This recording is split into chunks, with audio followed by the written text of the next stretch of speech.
Agora, existe no clima atual conexões entre a Amazônia e a região sul-sudeste do Brasil, a bacia do Paraná Prata, o transporte de umidade.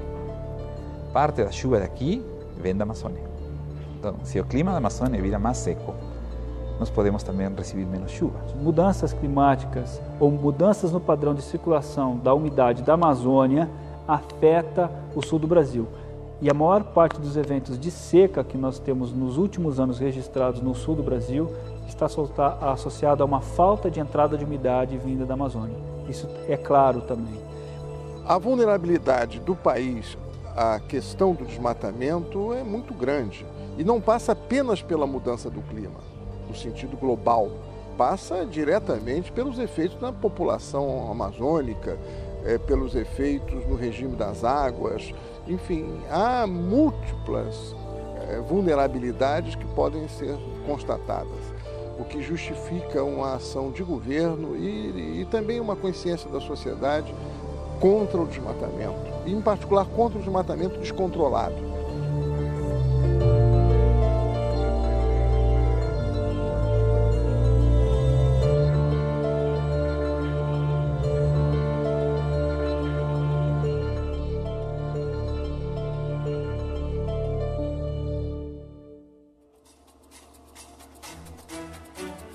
Um esforço mundial contra o aquecimento global já começou.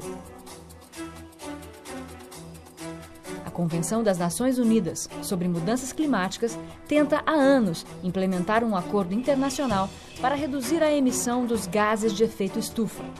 Esse acordo foi criado em Kyoto, no Japão, em 1997 e entrou em vigor em 2005. A meta atual é que até 2012 os países desenvolvidos liberem 5,2% menos gases do que os valores registrados em 1990.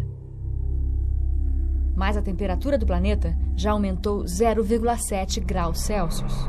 Estudos mostram que um aumento de 2 graus da temperatura da Terra já significaria a morte da metade dos recifes de corais do mundo.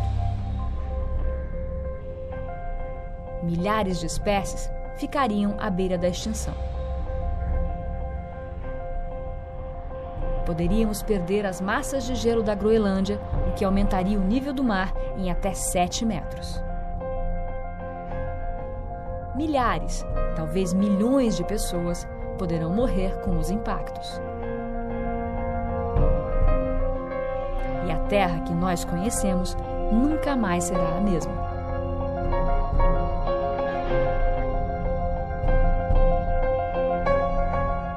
E então, o protocolo de Kyoto é suficiente para garantir a salvação do clima? Reduzir as emissões em 5,2% em relação a 1990 é suficiente para estabilizar as temperaturas? Não. Não. É suficiente para estabilizar a quantidade de gases de efeito estufa na atmosfera? Não. Essas reduções precisariam ser da ordem de 50%.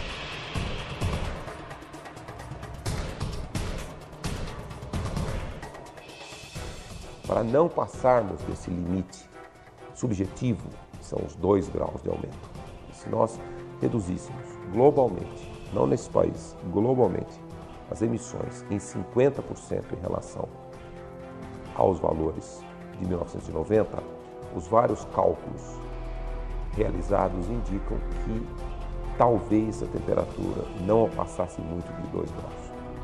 Se nada for feito agora, cientistas estimam que a temperatura pode subir até 5 graus neste século. Assim, uma nova palavra passou a fazer parte do debate sobre clima: adaptação. Nós não podemos mudar o clima novamente para o que era antes. Tentamos um pouco de reduzir o prejuízo com o protocolo de Kyoto, mas também adaptação. Isso é o futuro, adaptação. Não dá mais para parar. Então, pelo menos a essas mudanças, nós temos que nos adaptar, não dá mais para voltar. A questão da adaptação é como que a gente vai aprender a conviver com uma situação mais crítica, como, por exemplo, com a falta de água. Como a gente leva água para as regiões onde vai faltar essa água. Mas existem algumas situações para que não existe adaptação possível. Como se adaptar à perda da Amazônia? Como se adaptar à perda de toda aquela biodiversidade? O que vai acontecer com aqueles 20 milhões de pessoas, de brasileiros que vivem ali na região? Para os ambientalistas, o Brasil tem que assumir sua responsabilidade de grande emissor. Mas só isso não basta. É preciso fazer muito mais. É preciso buscar soluções.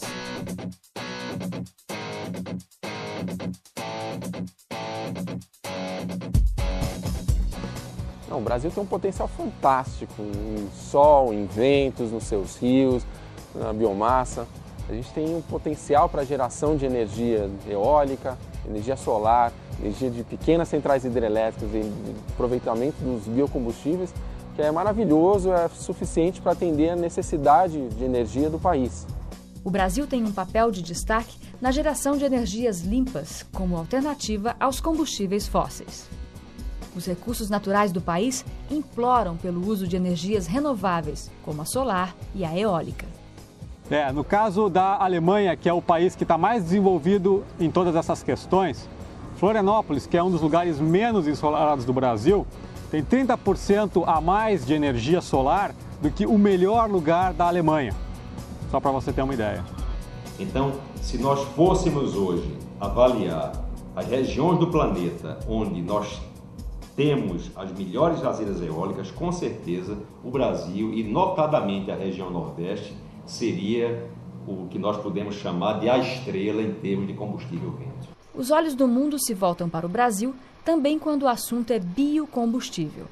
Os carros híbridos não são mais vistos só em filmes de ficção, mas na vida real brasileira. A tecnologia acabou tornando a cana-de-açúcar como uma excelente fonte de uma energia que é renovável e que, portanto, não contribui para o efeito estufa e mudanças climáticas. O álcool é parte da solução, mas não vai conseguir resolver o problema sozinho. Então é fundamental que a produção de álcool, a produção de outros biocombustíveis, ela seja feita com responsabilidade social e ambiental. Você também pode ajudar a combater o aquecimento global. Pequenas mudanças de hábitos podem resultar em grandes reduções nos gastos de energia e nas contas mensais de luz e de combustível. O consumidor tem um poder que é fundamental para as soluções. Então, quando, por exemplo, você vai comprar um móvel para sua casa, seja uma cama, um armário, você tem que exigir informação para saber se aquela madeira que fez aquele móvel, ela contribuiu ou não para a destruição das nossas florestas.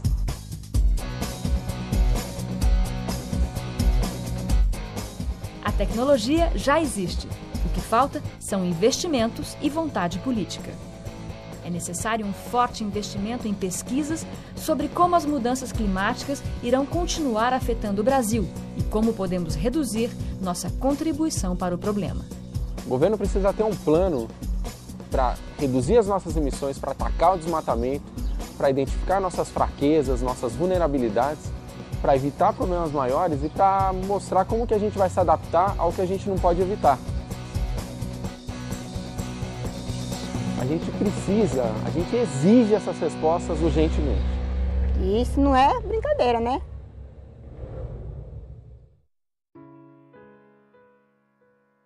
Que o quadro de mudanças climáticas, ele realmente é real, ele já chegou no quintal de casa, ele já é parte do dia a dia de qualquer cidadão. O que eu acho importante é justamente conscientizar a população. Então, aí que já vê um papel da academia, ou seja, os pesquisadores científicos, das sociedades profissionais, do governo mesmo, estadual, federal e das organizações não governamentais, caso de Greenpeace e outras que realmente devem ajudar a conscientizar a população. E não esperar outro Catarina para que as pessoas fiquem cientes de que mudança climática já chegou. No mundo inteiro aí está acontecendo semanalmente, aí dizem que o clima está louco. Não é o clima que está louco. Quem está louco é o homem que está agindo demais sobre a natureza e que está mudando ela. No momento em que eu encaro que ele é real e que ele de fato me atinge, eu vou poder ter ações no meu dia a dia, no meu cotidiano, que serão importantes para o meio ambiente, para a sociedade de modo geral, localmente e com certeza globalmente falando. Então, sociedades em desenvolvimento, elas são mais vulneráveis de modo geral. Já são mais vulneráveis aos extremos climáticos, como ocorrem hoje ou como ocorreram no passado. Essas são sociedades vulneráveis a perturbações. E quanto mais pobre for um país e quanto mais pobre for uma população dentro de um país, maior a vulnerabilidade. Então, o pequeno sempre vai levar pior isso aí. O Brasil é um país vulnerável, um país rico em recursos, mas quem tem mais recursos é também vulnerável a perder todo o que tem. Sim, o Brasil é muito vulnerável. Então está muito crítico nessa situação.